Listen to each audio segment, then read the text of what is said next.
तो चलिए आज एक ऐसे गांव की कहानी में उतरते हैं। एक ऐसा गांव जो एक बहुत ही गहरे और डरावने राज में डूबा हुआ है। ये कहानी है अंधविश्वास की, धोखे की और हाँ, एक ऐसी बुराई की जो पीढ़ियों तक जिंदा रहती है। कहानी की शुरुआत ही होती है उस गहरे डर से जो इस गांव की हवा में जैसे घुला हुआ है। यहाँ के लोग एक ऐसे देवता के खौफ में जी रहे हैं जो दिखता तो नहीं, लेकिन जिसका डर हर घर में महसूस होता है। उन्हें लगता है कि उनकी जिंदगी और मौत का फैसला ना वही कोई अदृश्य शक्ति कर रही है और उसे खुश रखने का एक ही तरीका है, बलि। लेकिन जैसा कि हर कहानी में होता है, एक किरदार ऐसा भी है जो सवाल उठाता है, जो ये मानने को तैयार नहीं कि जो दिख रहा है वही पूरा सच है। और यही किरदार इस गांव के भयानक राज से पर्दा उठाने वाला है। तो कहानी हमें ले चलती है एक सरकारी अधिकारी राकेश के साथ इस दूर दराज के गांव में। वो यहाँ एक बहुत ही मामूली से काम से आया है, पर उसे इस बात का बिल्कुल अंदाजा नहीं है कि ये गांव और यहाँ के राज कितने गहरे हैं। उसका मिशन देखा जाए तो बड़ा सीधा साधा था, पता लगाना कि सरकारी स्कूल में बच्चे आ क्यों नहीं रहे। क्या माता पिता उन्हें पढ़ाना नहीं चाहते या फिर कोई और वजह है। ये एक रूटीन जांच थी, या कम से कम उसे तो यही लग रहा था। जैसे ही राकेश गांव में कदम रखता है ना, उसे कुछ अजीब सा महसूस होता है। गलियां खाली हैं, हर तरफ एक अजीब, एक डरावना सन्नाटा पसरा हुआ है। ये एक ऐसा गांव था जहां बच्चों के खेलने की आवाजें नहीं गूंजती थीं, और ये खामोशी किसी बड़े तूफान से पहले की शांति जैसी लग रही थी। सरपंच ने तो एक बना बनाया जवाब देकर उसे टालने की कोशिश की कि गांव वाले ही अपने बच्चों को स्कूल नहीं भेजना चाहते। लेकिन राकेश के पास थे सरकारी रिकॉर्ड्स, और उन रिकॉर्ड्स के आंकड़े एक बहुत ही अलग, एक बहुत ही खतरनाक कहानी कह रहे थे।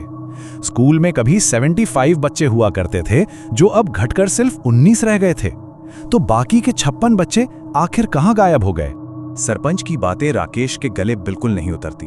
वो फैसला करता है कि वो खुद सच का पता लगाएगा, और बस यहीं से गांव के उस खौफनाक राज की परतें एक एक करके खुलनी शुरू हो जाती हैं। गांव की उसी खामोशी में उसे कुछ बच्चे मिलते हैं जो एक बड़ा ही अजीब खेल खेल रहे होते हैं। जब राकेश उनसे पूछता है, अरे क्या खेल रहे हो, तो एक बच्चे का मासूमियत से दिया गया जवाब उसकी रूह कंपा देता है। बलि का खेल। इतनी छोटे छोटे बच्चे, आखिर उनके मन में ये डरावनी बातें आई कहां से। राकेश तुरंत समझ जाता है कि यह सिर्फ एक खेल नहीं, ये उस भयानक सच्चाई का एक इशारा है जो इस गांव में दफन है। देखिए, हर गांव में एक पुजारी होता है जो लोगों को सही रास्ता दिखाता है, उनका रक्षक होता है। लेकिन इस गांव का पुजारी अघोरम बिल्कुल अलग था। लोग उसकी इज्जत से ज्यादा उससे डरते थे। उसकी मौजूदगी में ना एक अजीब सी नेगेटिव एनर्जी महसूस होती थी। वो ज्ञान का नहीं बल्कि खौफ का स्रोत था।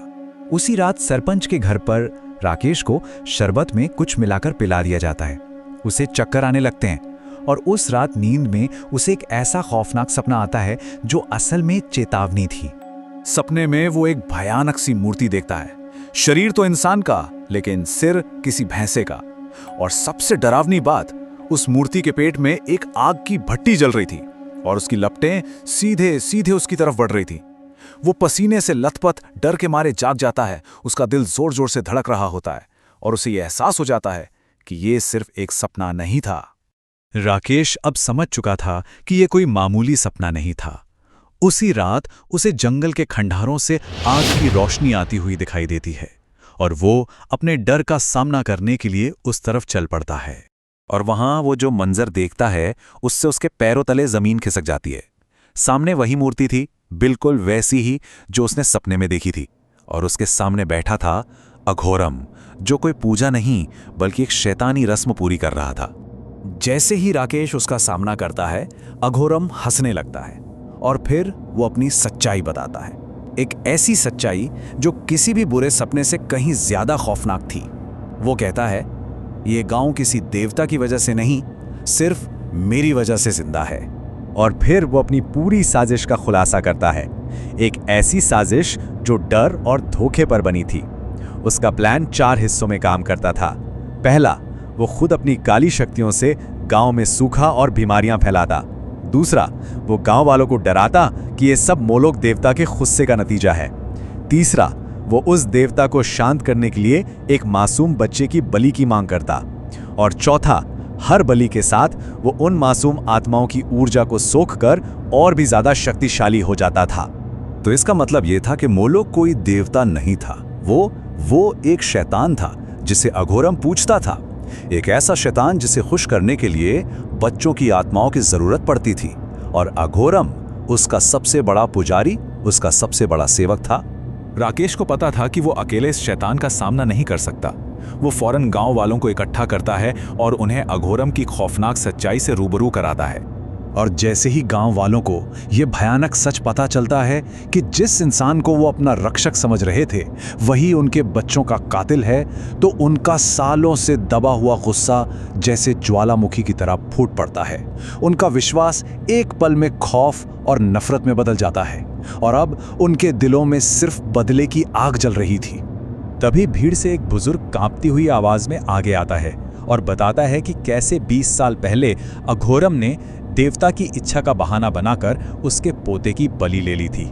ये सुनकर गांव वालों का गुस्सा और भी भड़क उठता है।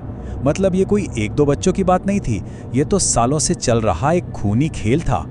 इस बार अघोरम की कोई काली शक्ति काम नहीं आई। लोगों के एकजुट गुस्से के सामने उसकी सारी ताकतें बेकार हो गईं। गांव वालों ने उसे पकड़ा और उसी मोलोक की मूर्ति की धधकती हुई भट्ठी में फेंक दिया, जहां उसने न जाने कितने मासूमों को जलाया था। उसकी चीखें उस रात खंडर में गूंजती रहीं, और फिर हमेशा के लिए खामोशी छा गई। अघोरम के अंत के साथ ही गांव को आखिरकार उस सालों पुराने श्राप से आजादी मिल गई। ऐसा लगा जैसे बुराई हमेशा के लिए खत्म हो गई। अगली सुबह पता है, सालों बाद गांव में एक नई रोशनी थी। बच्चे बाहर खेल रहे थे, लोगों के चेहरों पर डर की जगह मुस्कान थी। राकेश ने अपना काम पूरा किया और शहर वापस जाने के लिए बस में बैठ गया। लेकिन क्या बुराई इतनी आसानी से मर जाती है? क्या शैतान का अंत इतना सीधा हो सकता है? कहानी यहाँ खत्म नहीं होती, बल्कि यहाँ से एक नया और भी ज्यादा खौफनाक अध्याय शुरू होने वाला था। एक अमावस्या की रात कोई उस दफन की हुई मूर्ति को वापस खोदकर निकालता है। जैसे ही आसमान में बिजली चमकती है, उसका चेहरा दिखाई देता है, वही लाल आंखें, वही खतरनाक मुस्कान। वो कोई और नहीं बल्कि अघोरम का बेटा था, जो अपने पिता का अधूरा काम पूरा करने के लिए लौट आया था। तो सवाल यह है कि क्या बुराई का ये चक्र कभी खत्म होता भी है?